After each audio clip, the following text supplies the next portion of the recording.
Hi and welcome. I'm Rob Scott from UC Today News, and in this session I'm talking to Mark Bunnell, Chief Operating Officer from New Wave, and Tom Arbuthnot, co-founder and Microsoft Teams expert from Empowering.Cloud. And today we're discussing 5 very distinct pain points for partners when managing Microsoft Teams in multi-UC environments and what you can do to overcome these challenges.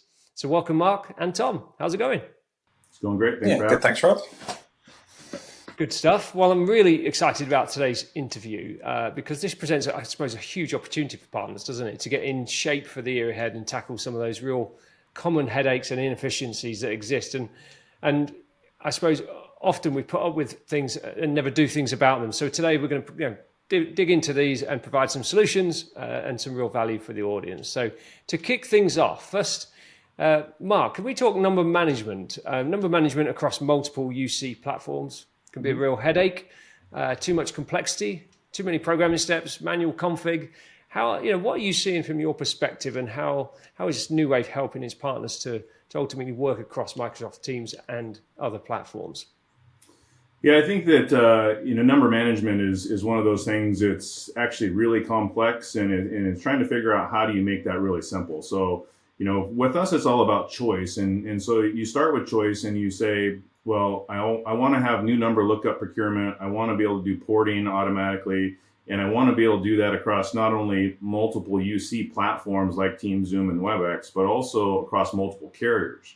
And so you want to have one portal that can manage, all of those aspects. And then you start diving deeper into that and saying, well, I also want to be able to, easily categorize my numbers by country, by region, various other things, and then make that simple, whether it goes to a UC platform, a contact center, or, an on-premise phone system. And so, those are all the variables that kind of go into number management, and no one really does it well. And so what we've done is we spent a lot of time going through all of those variables and then figuring out exactly how do we boil it down and make it super simple.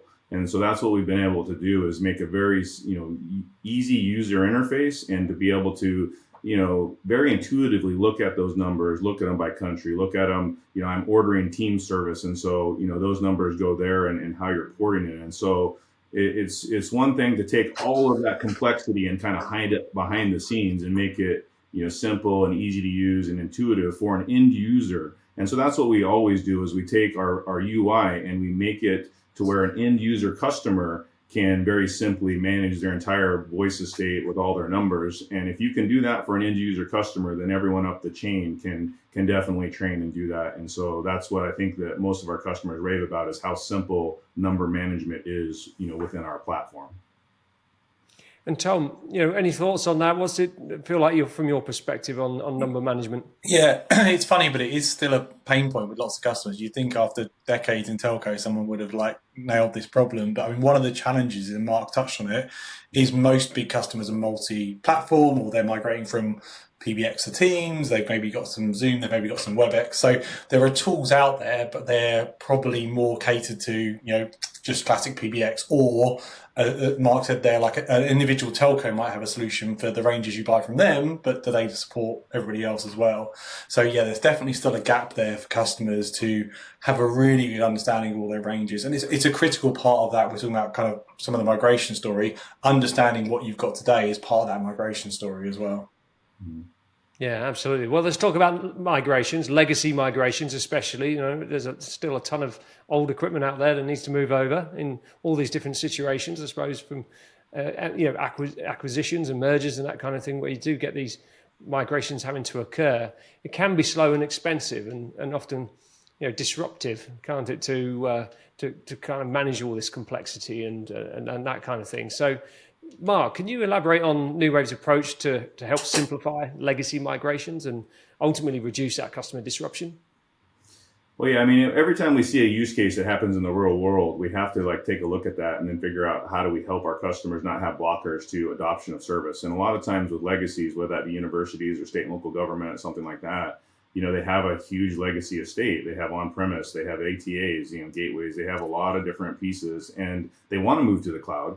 but they don't really know what string to pull first, right? Because you have to have this big game plan and you have to put it all in place and get all the buy-off. And so that analysis paralysis can take months or even years sometimes to go. And so what we'd like to do is make that super simple. And a lot of times what we're talking about is putting up SIP trunks into their legacy Avaya or Cisco or whatever system they have on-prem, and then allowing them to move to the cloud in batches. So you don't have to change anything. It's like kind as it is today. And then you're able to move and migrate at your leisure. And the customer can do it themselves. We made the tool so simple that a customer can do maintenance windows and they can move things. And if they make a mistake, they can move it back. The other key piece is that you don't want to put your people on an island. You don't want to move them off of your on-prem into the cloud, and then they're not able to communicate with each other very well. And so we combine the routing, from the legacy phone system and the cloud as one phone system during the state of transition. And if you have Teams and Zoom and Webex, because of acquisition, you can manage all of those platforms together in one interface, and you can move users from one to the other or combine them all into one phone system. So again, it's about choice, and it's about helping customers remove all blockers to adoption and migration. And so those are some of the things that we put into place, and that includes on-premise phone systems as well as contact centers to be able to seamlessly, put your contact center users and your UC users together as one system and seamlessly transfer between them. So there's a lot of different use cases and choices that we offer. Yeah, sure. Tom, any thoughts?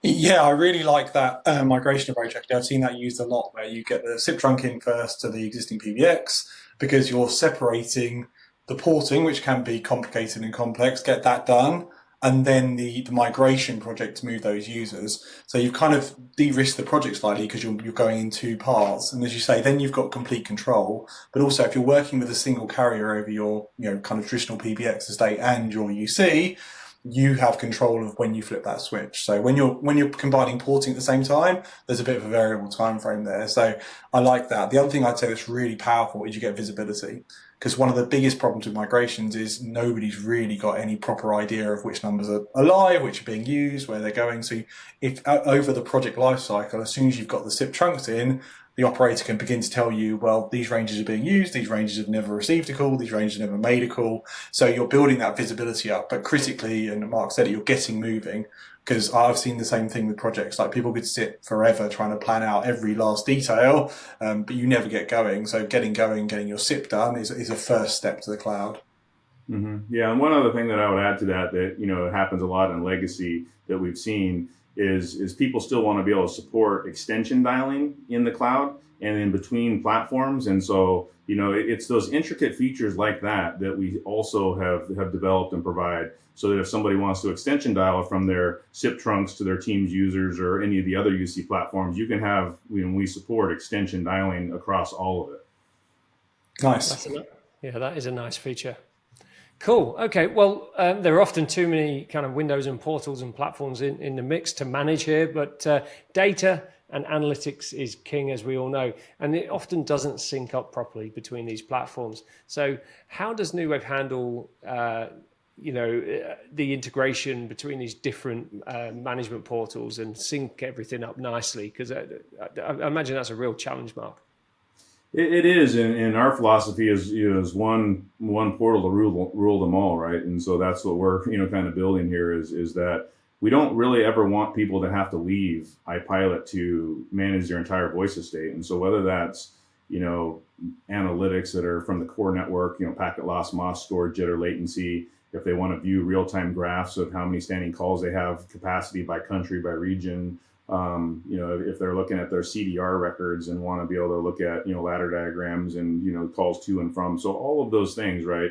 Being able to do, integrations out to other legacy, AI tools, whether that be call recording or other analytic platforms that, that tie together all of the pieces of the call. Those are all the integrations and things that we're providing and that we have inside of iPilot, and will continue to become more robust, so that you have your entire voice estate, one portal to kind of go to anything in communications to provision your voice and manage your voice environment. Tom, is that a frustration that you see in your world? Yeah, particularly in big telco, there's not a lot of visibility in what's going on, and honestly, telcos are not super incented to provide transparency and visibility because very often there's some slack there in terms of channels or usage or whatever. So it's great. One of the things I point out with enterprise customers I work with is like, who are you working with and what are their incentives there to help you? And data visibility is one of those ones where you can kind of check with operators to say, look, this is our service we're buying from you. We should understand what's going on with it. Yeah, and I suppose with data feeds AI, and I know we were talking about that earlier, Mark, about potentially, bringing products like Copilot. Are you going to give us any hints, Mark? Yeah, and, that's it's interesting because we are definitely, and I'll kind of preview it a little bit, but we're doing a full integration of Copilot into iPilot. So the next generation analytics, the tools, the help and support, the customer experience, all of that's going to go to the next level. When we talked about, we kind of paved the path of this segment of the market from a, provisioning service delivery standpoint.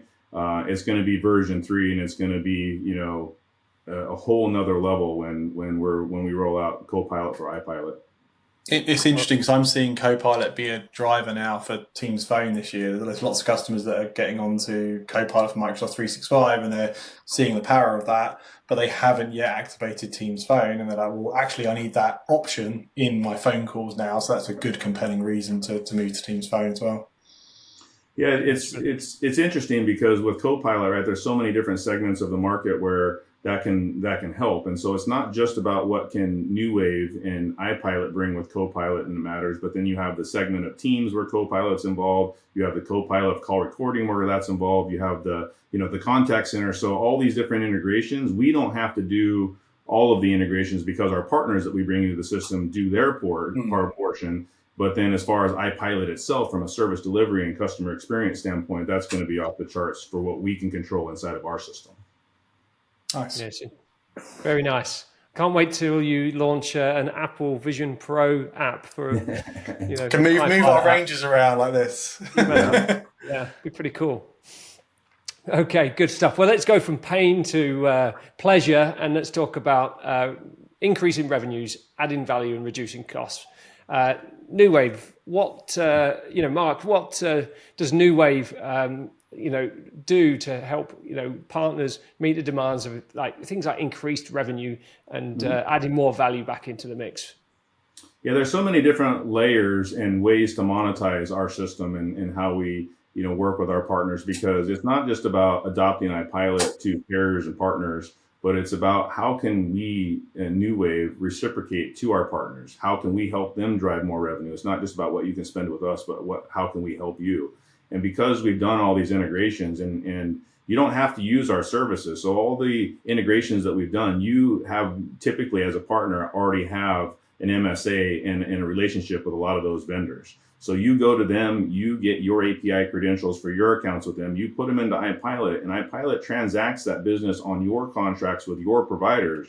And so we provide those integrations in ease. And then through other integrations that we've done, if you as a partner don't have a relationship and you want to sign up for those services, then you get a revenue stream from that. NTT is a great example from their calling plans. We have them in the system, and as a partner, if you're not a licensed operator in some of the countries where they are that you need to provision for your customers, you can actually buy NTT calling plans directly in iPilot. It's fully automated, and they pay a commission for all of those calling plans that you sell. So now as a partner, you now get to make residual revenue and commissions on service areas that you would typically have to tell your customer, go find another provider somewhere else and go, get a contract with them, or you would just miss that revenue. And so now with all of these integrations and partners and things that we're doing, you can just pick and choose all these different services and now start creating revenue in places that you didn't have it before. Yeah, I'd say it's not just missing the revenue as well. It's bringing another partner into the conversation who's having that conversation. So if you're not bringing call recording or contact center, the customer needs that to complete their journey. So from a partner point of view, you want as complete a story as you can. And the other thing is, like, customers are, they're looking to optimize, they're looking to reduce costs, so they're not looking for super long project time. They're not looking for tons and tons of pro serve anymore. They just want the solution. It's a kind of a SaaS service world. So the more you can bring to them in that model, I think the better they're going to be. Yeah, for sure. Another big opportunity I wanted to touch on, and is a final question, is to talk about mobile in the mix of all this. And there's an emerging trend towards Teams phone more and more nowadays. So I was keen to go to you, Mark, first to just ask. I know you're working with a lot of the big mobile network operators, and it can often be quite challenging and hard for the smaller partners to kind of get involved with those. What's New Wave doing to collaborate with those MNOs and ultimately provide that competitive edge to partners and bottom line, generate more revenue? Yeah, for sure. I mean, it's the same type of concept where, when we bring in the MNOs, we have full, TPM support inside of iPilot. So it's the same, very easy, methodical approach to being able to, grab service and procure that. And so, TPM type calling plans will be coming soon and available as the different MNOs, get plugged in. And so as landline providers or customers or anyone else, partners, right, you don't have really access to go procure those calling plans for TPM, and you will be able to do that in the future. And again, your customers will have the ease of being able to manage it all in place, but then as a partner, you're going to be able to make residual commissions and revenue off of those calling plans, which will help drive revenue and efficiencies for everyone. Tom, any thoughts on that? Are you seeing more Teams Phone mobile opportunities? Are you talking to more customers about this? Yeah, there's definitely interest at the moment. There's obviously limited MNOs that have Teams Phone mobile at the moment. So I think a lot of customers are kind of interested, but they're waiting for either coverage options in their area or a preferred provider. But for partners, it is a gap because at the moment, most of those models are the customer transact direct with the MNO, and lots of customers that want this stuff are not of the tier that necessarily have a direct relationship with those MNOs as well. So there's definitely a channel opportunity here. Obviously, the MNOs have to come to the party as well, which is part of the challenge. So we'll see how that works out. But I think on some timeline, it's inevitable that becomes part of everybody's kind of UCaaS telephony mix, because you see it. Obviously, you see it in Teams. You see stuff going on with Cisco. I'm sure Zoom will be bringing something equivalent to the party as well. So more and more, if you're a partner, you're going to be having that conversation of who are these people who are going to have fixed and who are the people who are going to be mobile first. Yeah, and you would prefer to have all of that management be in one place. You don't really want to have all of your landline type, Teams users in one place and then have to go manage, the TPM in a completely different place. It's one product. It's just, the access. And so, that's what we want to do is bring, all of those things together, whether you're provisioning DR, OC, or TPM. Cool. Yeah. Well, consolidating suppliers, making processes more efficient, taking the headaches out of things. That's what we're all here for. And ultimately generate more revenue for the partners. Mark, just recap on some of the key takeaways from today's session. What would you say to our audience? Well, I mean, when you're looking for a full solution and you want to look at someone who has the intricate carrier knowledge and has been in the space, I mean, iPilot's been out for over 7 years. And so I'd like to say it was by intelligent design the whole way through, but realistically, we're just really good listeners. And so we've been able to listen to all of our customers and have them tell us the feedback and the real world use cases and things that are going on. And so we've been able to put together a full solution that has no blockers and takes all those things into account. Well put. And this is part one or episode one of a series of videos that we're going to be talking to New Wave about. We're going to be talking to them about Webex, and we're going to be also talking about Zoom coming up as well, working in multi-UC environments. So stay tuned for that, and we're going to put some links in the description to move you on to those future episodes. But thank you so much. If you do want to get in touch with New Wave, there's also a link in the description, and it's newwave.com.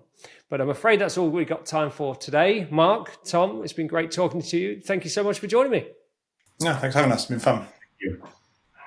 And thanks to everyone for tuning in. If you've got some good takeaways from today's session, do give us a quick mention on social and subscribe to our channel for more industry news and insights. I'm Rob Scott from UC Today. Thanks for watching.